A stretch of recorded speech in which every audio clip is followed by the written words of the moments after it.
Hindi dapat maging mayaman ang Denmark. Maliit ito, malamig, kulang sa langis, walang malawak na industriya, at kinukuha ng buwis ang kalahati ng kita ng ekonomiya. Mataas ang buwis sa kita, may 25% value-added tax sa halos lahat, at maikli ang oras ng trabaho ng mga manggagawang Danish kumpara sa ibang mauunlad na bansa. At gayunpaman, sa hindi maipaliwanag na paraan, ang Denmark ay isa sa mga pinakamayamang bansa sa mundo. Matatag ang ekonomiya nito. Ang mga kumpanya nito ay mga pandaigdigang higante. Ang mga tao nito ay may libreng edukasyon, universal na serbisyong pangkalusugan, at ilan sa pinakamataas na antas ng pamumuhay saan mang dako. At habang ang karamihan sa mga maunlad na bansa ay nahihirapan dahil sa tumataas na utang at hindi gumagalaw na sahod, ang Denmark ay patuloy lang na yumayaman. Paano ito naging posible? Sa una, parang karaniwang kwento lang ito ng tagumpay ng Scandinavia. Hindi tulad ng Norway. Hindi ito yumaman sa fossil fuels. At hindi rin tulad ng Sweden na pinapatakbo ng mga higanteng teknolohiya. Gayunpaman, mas mataas ito kaysa sa dalawa dahil sa mabilis na paglago ng gross domestic product, mataas na yaman kada tao, at mababang pampublikong utang sa Europa.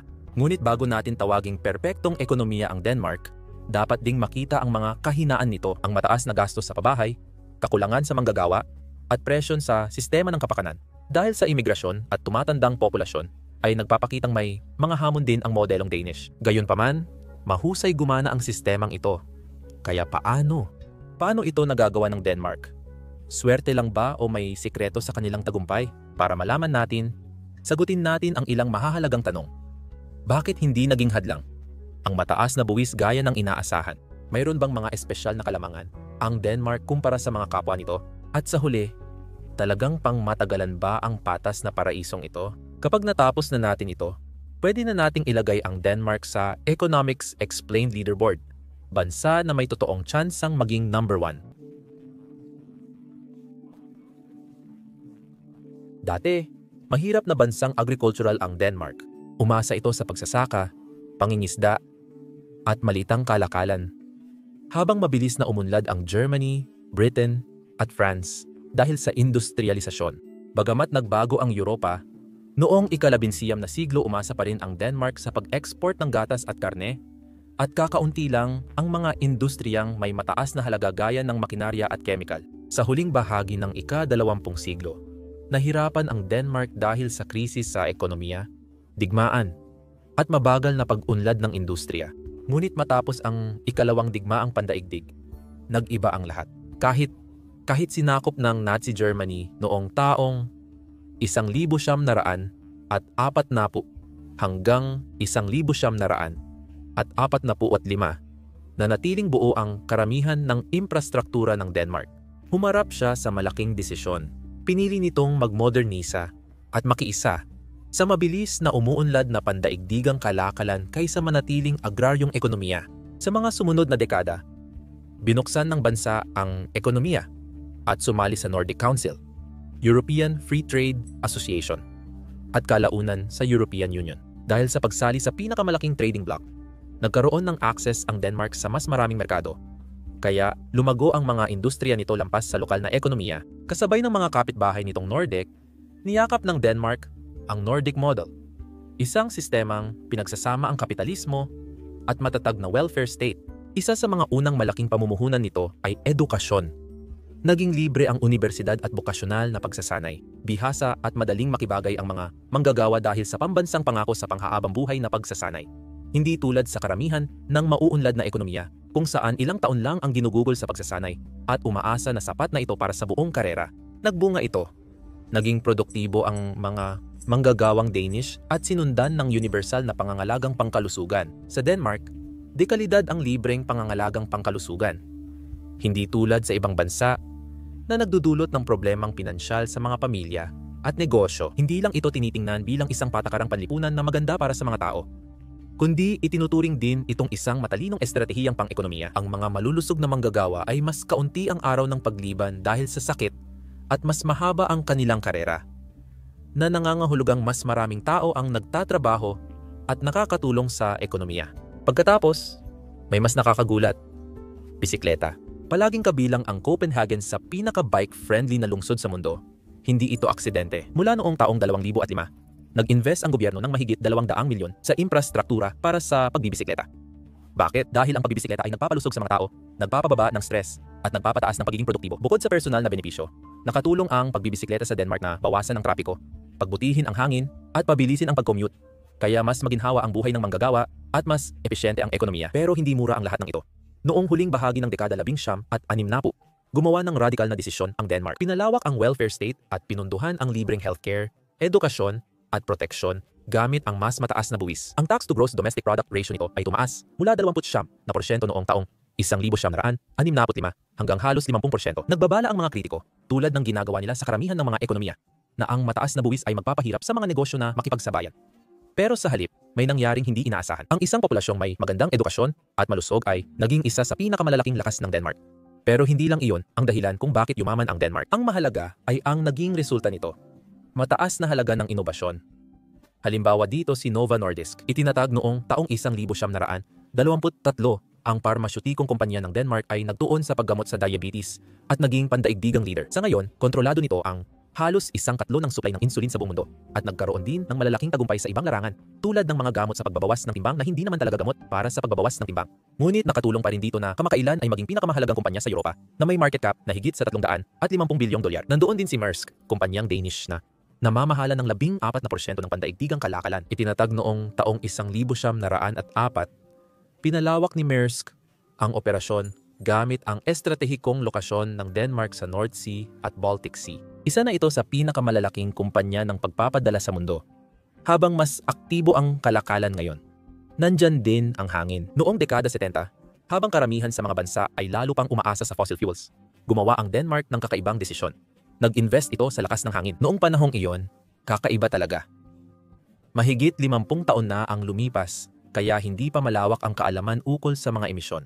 Noon, langis at gas ang pangunahing enerhiya sa mundo at mahal at hindi maasahan. Pero nagpatuloy pa rin ang Denmark sa plano nila.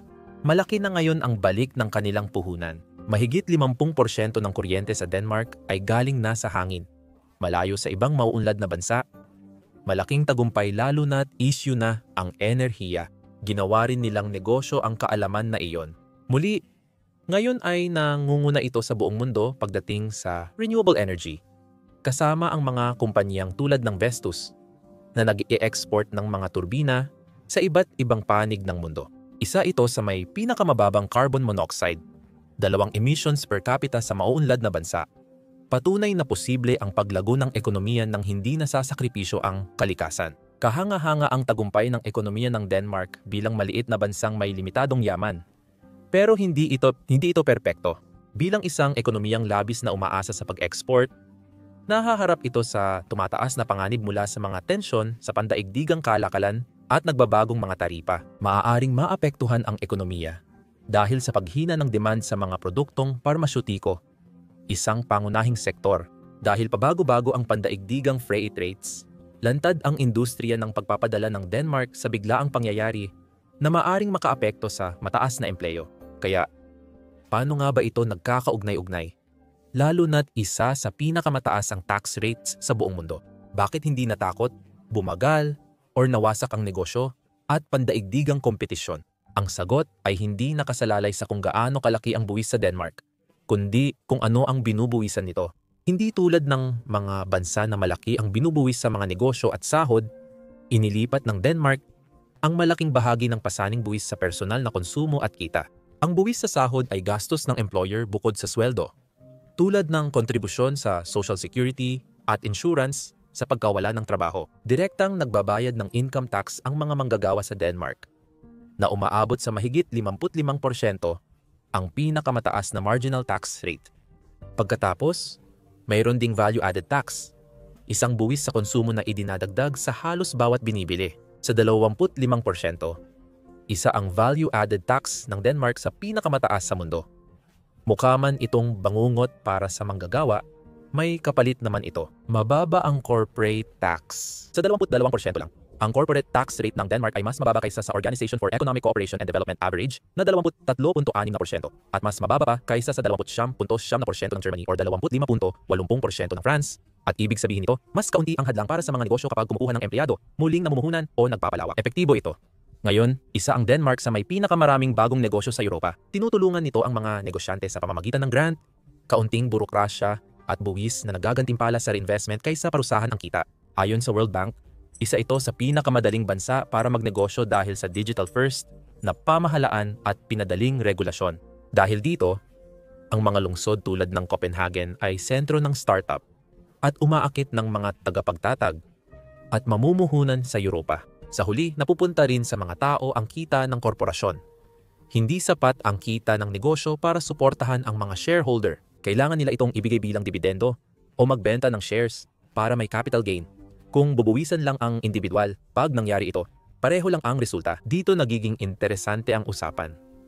Mataas ang personal tax sa Denmark, pero hindi binibigatan ang employer sa malaking payroll tax tulad ng ibang bansa sa Europa. Dahil dito, mas abot kaya ang pagkuha ng empleyado kahit ikumpara sa mga bansa na mas mababa ang income tax pero mas mataas naman ang gastos sa paggawa. Kaya nakakatipid ang mga negosyo, nakakauwi ng maayos na sahod ang mga manggagawa, at nakakakolekta pa rin ng sapat na pondo ang gobyerno para suportahan ang libreng healthcare, libreng edukasyon, at malalaking benepisyo. Pero ang hybrid na modelo ng Denmark ay hindi lang nagpapadali ng buhay para sa mga negosyo, pinapababa rin nito ang panganib para sa mga manggagawa. Tulad ng Sweden at Norway, may matibay na proteksyon ang Denmark para sa manggagawa. Ngunit naiiba ito sa flex security system.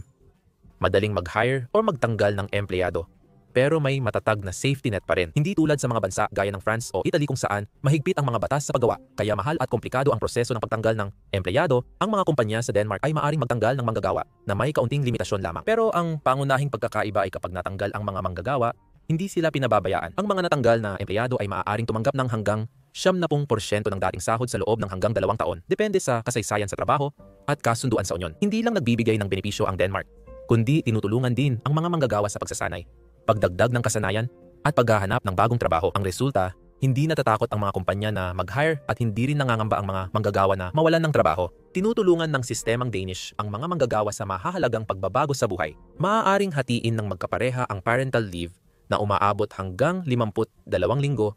Karamihan ay may bayad. Ang mga flexible na opsyon sa trabaho tulad ng part-time na eskema at remote work ay tumutulong sa parehong kalalakihan at kababaihan na manatili sa trabaho, lalo na pagkatapos maging magulang. At lahat ng ito ang nagpapaliwanag kung bakit isa ang Denmark sa may pinakamataas na labor market participation rate sa mundo na may mahigit 77% ng mga nasa tamang edad para magtrabaho ay aktibong may trabaho. Iyan ay maihahambing sa Norway at bahagyang mas mataas kaysa sa Sweden, mga bansang may kaparehong maunlad na ekonomiya at social safety nets, at mas mataas ng malaki kaysa sa United States of America kung saan wala ang parehong antas ng social security. Kaya sa teorya ay mas dapat na motivated ang mga tao na manatili sa trabaho. Heto ang twist. Ang mataas na buwis at social welfare ay epektibo lang kung may tiwala ang tao sa gobyerno, gaya ng mga Dane. Bagamat mataas ang tiwala at transparency sa lahat ng Nordic na bansa, madalas namumuno ang Denmark. Ang paggastos ng gobyerno ay malinaw, mataas ang kalidad ng mga serbisyo, nakikita ng mga tao kung ano ang napapala nila kapalit ng kanilang buwis. Kaya imbes na ituring na pabigat ang mataas na buwis, tinitingnan nila ito bilang isang investment. Dahil sa tiwalang yan, mababa ang hindi pagkakapantay-pantay. Ang Denmark ay may isa sa pinakamababang antas ng hindi pagkakapantay-pantay ng kita sa buong mundo, na makikita sa kanilang Gini coefficient, isang sukatan kung gaano kapantay ang pamamahagi ng kita sa populasyon. Ang Gini coefficient na 0 ay nangangahulugan ng perpektong pagkakapantay-pantay, at ang isa naman ay kumakatawan sa lubos na hindi pagkakapantay-pantay. Ibig sabihin, isang tao lang ang may hawak ng lahat ng kita. Ang Gini coefficient ng Denmark ay 0.28, mas mababa kaysa United States, 0.41, at United Kingdom, 0.32. Kahit pareho silang may welfare system, isa sa pinakamalinaw na palatandaan ng pagkakapantay-pantay ng kita ay kung gaano kalaki ang kinikita ng mga chief executive officer kumpara sa karaniwang manggagawa. Sa Denmark, ang chief executive officer ay kumikita ng 60 beses ng sa karaniwang manggagawa. Sa United States, ito ay halos 200 at 90 beses. Binabawasan ng Denmark ang hindi pagkakapantay-pantay gamit ang mga pulisya.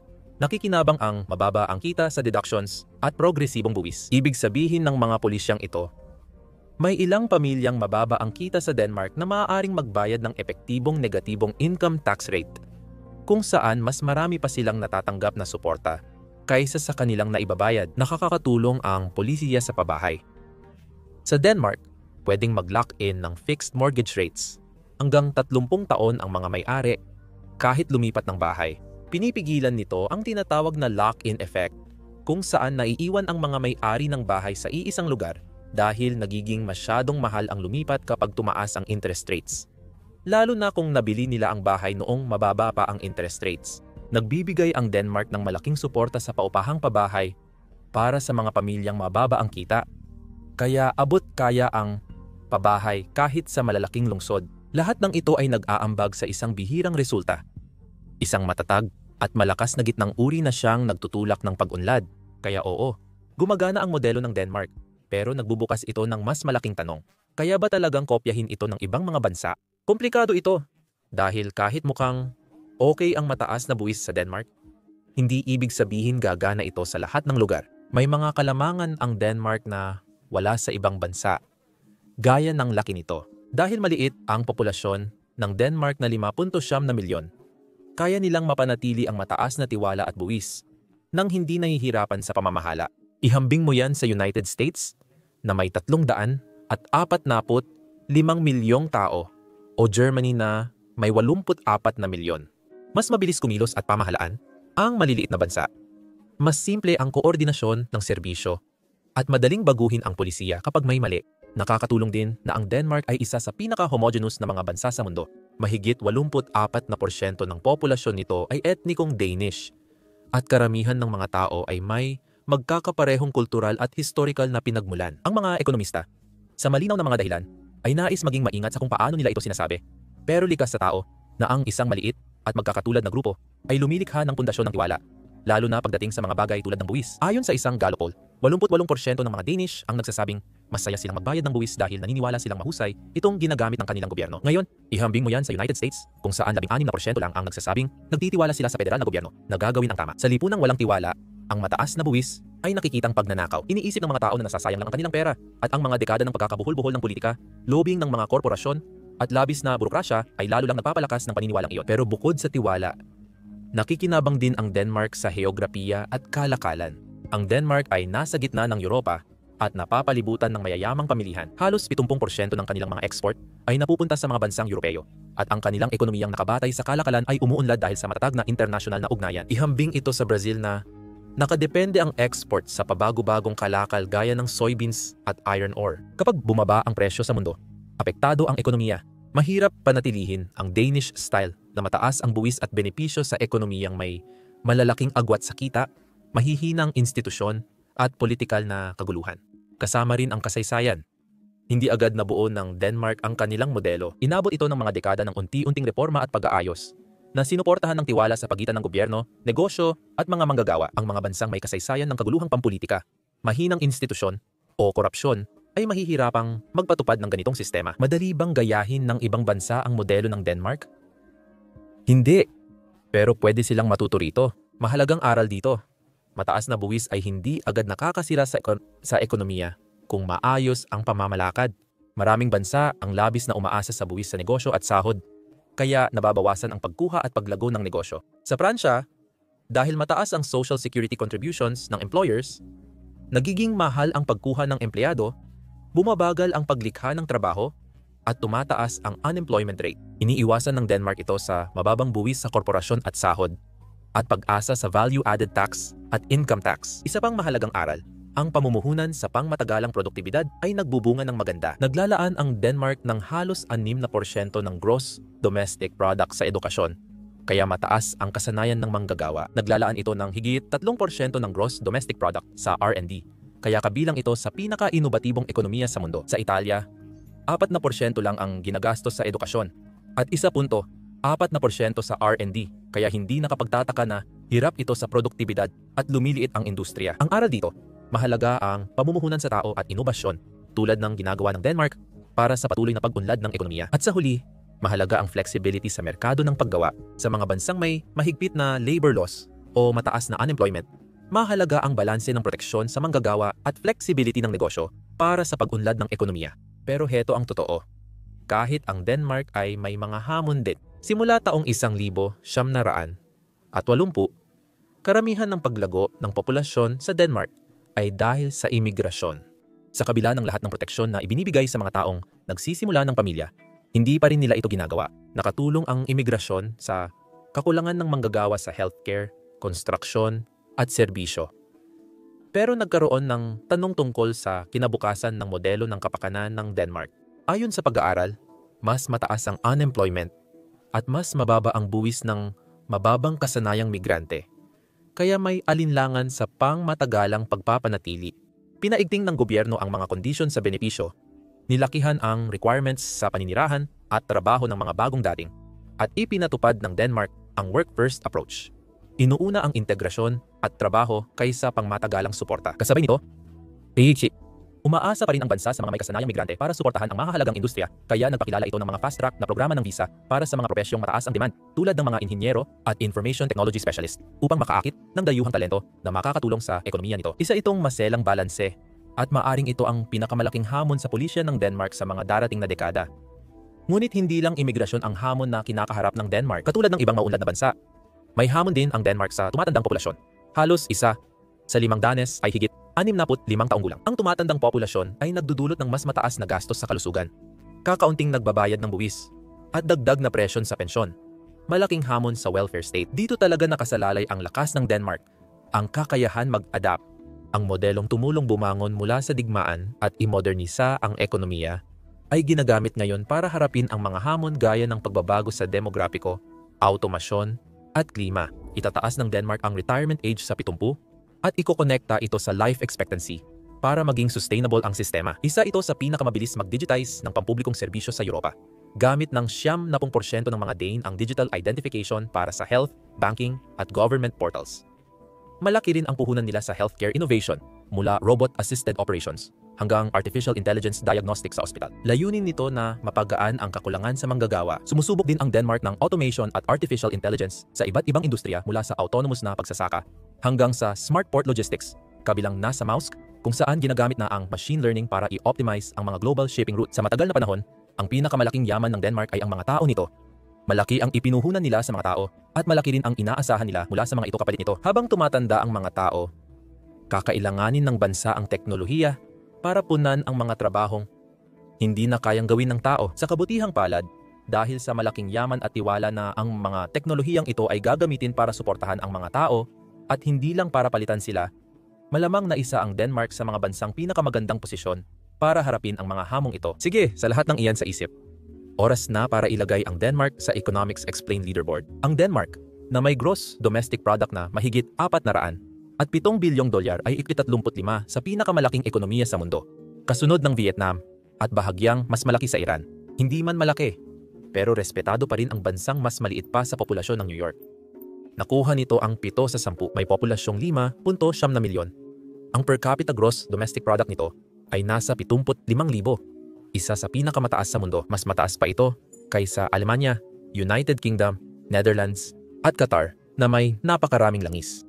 Gayunpaman, bahagya pa rin itong nahuhuli sa United States of America, pero hindi kailangang magsikap gaya ng mga tao roon para marating iyon. Nakuha nito ang 9 sa 10 dahil sa mataas na katatagan at kumpiyansa. Ang Denmark ay kilala bilang isa sa pinagkakatiwalaan at mahusay na demokrasya sa mundo. Mababa ang korupsyon, matitibay ang mga institusyon, at may populasyon na tunay na nagtitiwala sa kanilang gobyerno. Bihira yan. Nakakuha ito ng 10 sa 10. Matatag ang paglago, hindi biglaan, at sa mundo ng ekonomikong pagyanig, hindi masama ito para sa mayamang bansa. Pinapalakas ang ekonomiya ng mataas na produktibidad, inobasyon, at malalakas na export sa shipping, pharma, at renewable energy. 7 sa 10 ang nakuha nito. Industriya ang huli. Kahit maliit, lampas sa inaasahan ng Denmark. Dito matatagpuan ang Novo Nordisk, pinakamahalagang kumpanya sa Europa, Maersk, malaking shipping company sa mundo, at Vestas, global leader sa wind energy. Dahil sa lumalaking startup scene at malaking R&D spending, naging sentro ito ng inobasyon. Nakakuha ito ng 8 sa 10. Ngunit nabawasan dahil maliit at espesyalisado pa rin ito kumpara sa mga industrial na powerhouse gaya ng Germany, Japan, China, at United States of America. Nagbibigay ito sa Denmark ng average na score na 8.2 sa 10, kaya nangunguna ito sa leaderboard. Sa kasamaang palad, kapag nagagawa ng tao ang gusto niya, maaaring lalo pang lumiit ang bansa.